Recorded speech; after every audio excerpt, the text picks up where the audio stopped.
Kemudian telur juga jangan, Fem, jangan, hindari memberi anak telur setengah matang karena itu beresiko dia. The number you have dialed has been changed.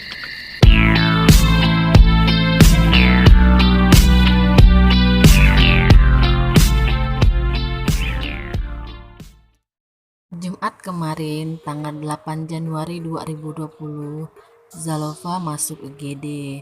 Gara-garanya dia muntah terus dari bangun pagi sampai malam lepas isya. Total dia muntah itu sampai ke UGD itu ada 5 kali, dan itu kalau dikumpulkan banyak banget. Itu mungkin ada ya kalau dikira-kira 3 mangkok ayam. Alhamdulillahnya sih dia itu tidak demam. Kata dokter, Zalova ini dehidrasi ringan, dikenali dari mencubit perutnya, jadi dia itu wajib diinfus sebentar. Dari hasil ngobrol dengan dokter dan perawat di situ, terdapatlah beberapa hal kemungkinan sebabnya dia bisa seperti itu. Nanti aku jabarkan ya, biar bisa diambil hikmahnya dan bisa jadi bahan buat kamu semua dalam membuat kebijakan-kebijakan buat si buah hati. Dari pagi dia muntah, aku tuh udah ikhtiar memberikan dia selalu air hangat, makanan dengan PKTS alias porsi kecil tapi sering, kemudian memberikan madu, propolis, digosok minyak telon, kemudian aku juga menggosok badannya dengan bawang merah, kemudian diusap dengan ahes atau minyak bubut. Ya, aku menganggap hal-hal itu adalah jurus andalan dalam pertolongan pertama pada anak-anak. Biasanya sih anak-anakku tuh manjur bila aku lakukan hal-hal tersebut tadi. Jadinya aku tuh sudah bertekad gitu, kalau sampai malam dia masih muntah, aku putuskan untuk pergi ke UGD karena aku tidak ingin dia semakin lemas. Cara semua yang masuk ke dalam perutnya itu selalu dimuntahkan, seram dong ya. Daripada mandai-mandai ke orang sini, mending nanya sama tenaga kesehatannya langsung, benar enggak? Oh iya, paginya saat Zalova muntah itu, muntahnya itu dari hidung dan mulut, Febs, dan itu benar-benar kayak air mancur. Ih, seram deh kalau mengingat muntahannya itu. Ini wajahnya saat kecapean dipasangin infus, nangisnya itu tak kaung-kaung. Ini adalah lembar permintaan pemeriksaan laboratorium. Jadi dia disuruh periksa gula darah sewaktu dan paket hematologi. Alhamdulillah, setelah 10-15 menit hasil labnya si Zalova ini keluar, dan inilah dia hasilnya. Ini hasil labnya udah keluar, Bu ya? Iya. Ini leukositnya masih normal, masih normal ya. Jadi masih dalam batas yang normal sih, Bu. Kalau merah-merahnya apa, Dok? Oh, ini enggak apa-apa nih, Bu, ini cuma sedikit neutrophil sama leukositnya agak sedikit berubah aja. Oh, jadi kemungkinan dia muntah-muntah tuh kenapa, Dok? Dia kan tidak demam nih, Dok. Baru hari kayak demam ya, baru hari pertama ya. Bisa jadi karena dari makanan atau ada infeksi, tapi belum keluar hasil dari hasil lab, belum kelihatan. Oh, Bisa sih kalau mau dirawat di rumah masih bisa, Bu. masih bisa ya. Nanti kami kasih obat untuk pulangnya, Oh iya, obat minum ya. obat minumnya ya. Oh, iyalah. Jadi itu, Dok, apa tips-tipsnya kalau misalnya anak muntah gini, dia tidak demam tapi muntah terus itu, Bu. Memang harus ke UGD atau penanganan? Biasanya sih ada obat untuk muntah untuk anak sih ada. Ibu udah kasih belum? Belum, karena tidak berani kan, mandai-mandai kan. Beli. Tapi tidak apa sebenarnya ya kalau saya beli Sebenarnya gitu. nggak apa-apa. Oh gitu. Kasih, Dok. Sudah kencing belum tadi setelah diinfus? Enggak tahu pakai popok deh, Dok. Coba dicek, Bu. Oh iya iya. Nanti deh, Dok. Dicek aja ya. Oh iya iya. Kasih, Dok ya. Enggak, kata ayah tadi, bahkan saya pakai obat nyamuk yang itu tuh, yang masuk-masuk kan tuh, Mbak. yang dia kayak kartu tuh. Oh enggak ya. Oh enggak ya. Emang hisapnya? Enggak di situ loh katanya kan.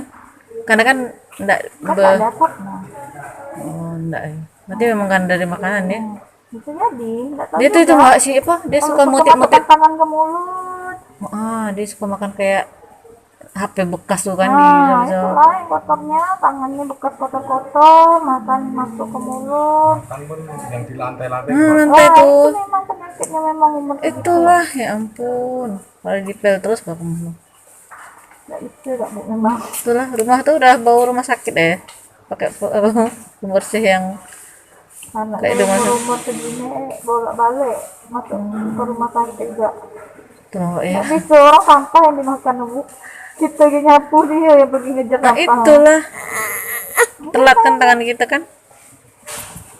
Nah, Tinggalkan sekejap mata dia yang bersihkan.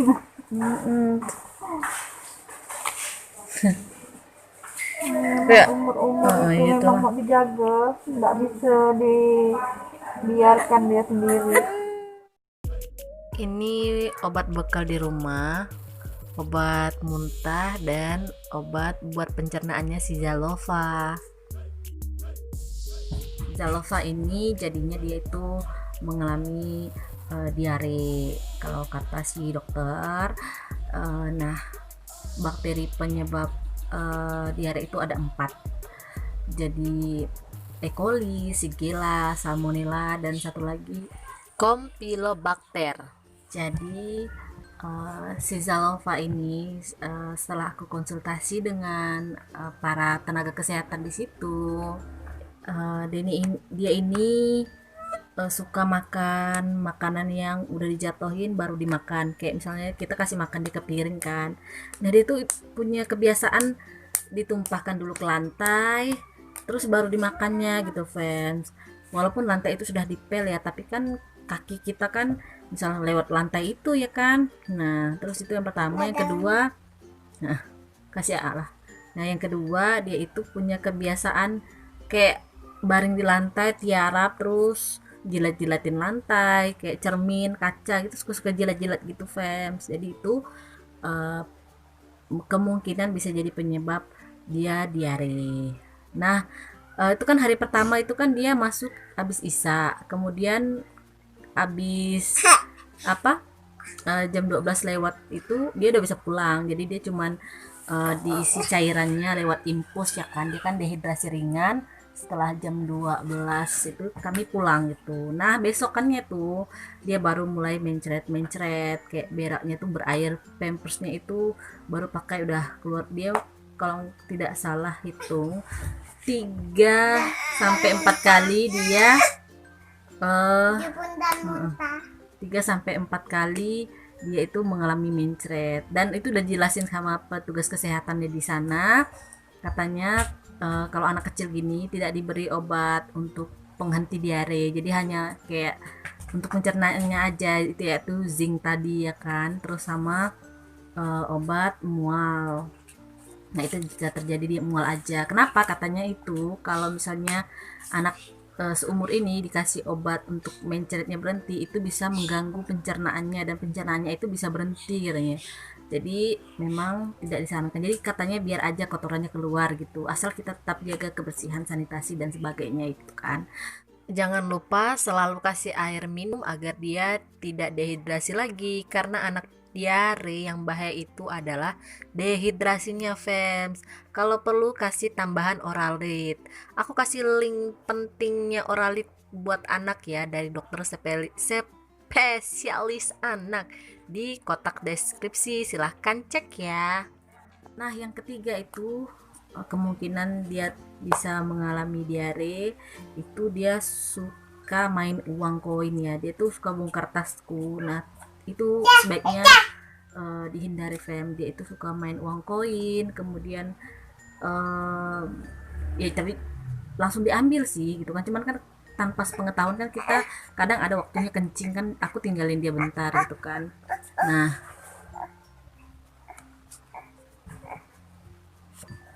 jadinya dia memergoki tasku dan dimain-mainnya. Terus dia suka kayak ngisap-ngisap ini, Fem, ngisap-ngisap apa tuh, remote itu kan. Ternyata remote itu adalah sumber bakteri terbanyak, salah satu barang yang banyak bakterinya ya. Terus kedua kan itu remote, kemudian ini HP, ya HP kan, di HP juga suka gitu, HP ku suka diisap-isap. Jadi saranku rutinlah untuk membersihkan handphone kalian semua menggunakan alkohol, dan itu aku sering lakukan. Nah, apalagi kan kita tidak tahu kan, kita misal dari WC walaupun udah cuci tangan, ya namanya juga bakteri ya kan, di mana-mana ada walaupun kita bersihkan sebagaimanapun. Nah, jadi kemungkinan dari hal-hal seperti itu seperti ini tuh kan, ini untung udah aku bersihkan.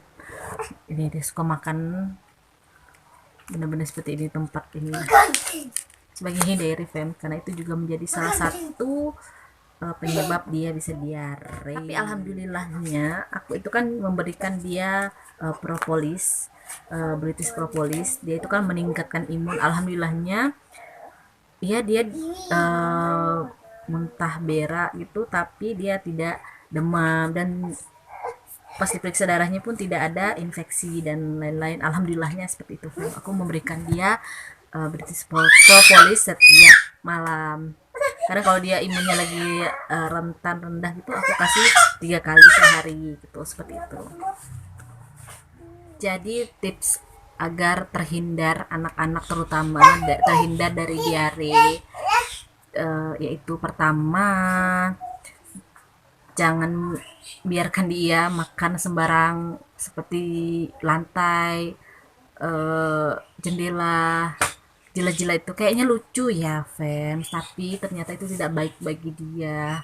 Dan aku tuh di pikiranku tuh ada kayak pikiran, apa kan itu meningkatkan imun ya. ampun Fem, itu salah banget, dan jangan dibiarkan kalau anak menjilat lantai, menjilat jendela dan sebagainya, jilat apa-apa gitu, jangan. Dan yang kedua, sebelum memberi makan atau menyentuhnya, sebaiknya kita cuci tangan, bersihkan ya minimal dengan sabun, nggak usah juga kan dengan sanitizer, itu kan tidak baik juga dengan kulit kita. Kemudian yang ketiga, pastikan makanan itu tidak tidak kotor, bersih, itu bersih, terutama kalau buah sayur itu bersihkan di air yang mengalir. Kemudian pastikan makanan untuk anak itu semuanya matang sempurna, jangan setengah matang. Kemudian telur juga jangan, Fem, jangan, hindari memberi anak telur setengah matang, karena itu beresiko dia terkena diare kan, secara pencernaannya belum sebaik kita makan apa aja kan, lanjut gitu. Oke, semoga bermanfaat videoku kali ini. Jangan lupa kasih like, subscribe, dan komen jika kalian mempunyai anak kecil yang kondisinya sama kayak Zalova, dan bagaimana penanganannya ala-ala kalian. Komen di bawah, semoga itu juga bisa menjadi inspirasi buat aku dan buat orang-orang yang baca komen di bawah ini. Jika menurut kalian ini informasi bermanfaat, jangan lupa di-share juga ya. Semoga dengan kalian men-share video ini menjadi amal soleh yang panjang sekali dan bermanfaat bagi semua yang menonton video ini.